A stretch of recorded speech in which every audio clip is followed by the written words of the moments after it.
Ayan, good morning mga ka-growers with 1000 plus foliar fertilizer. No? Nandito po ako, nadaanan ko po ito. Medyo may problema yung kanyang palay. Pansinin po ninyo karamihan na parang napupungkus po siya. Tungro kung sakasakali mga pero binigyan na po natin siya ng sample para po matulungan po natin siya. Siya po si Michael Soriano, taga Aman Sabina, no? Para matulungan din naman natin sila.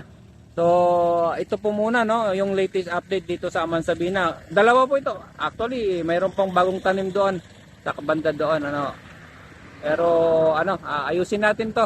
Tulungan natin sila.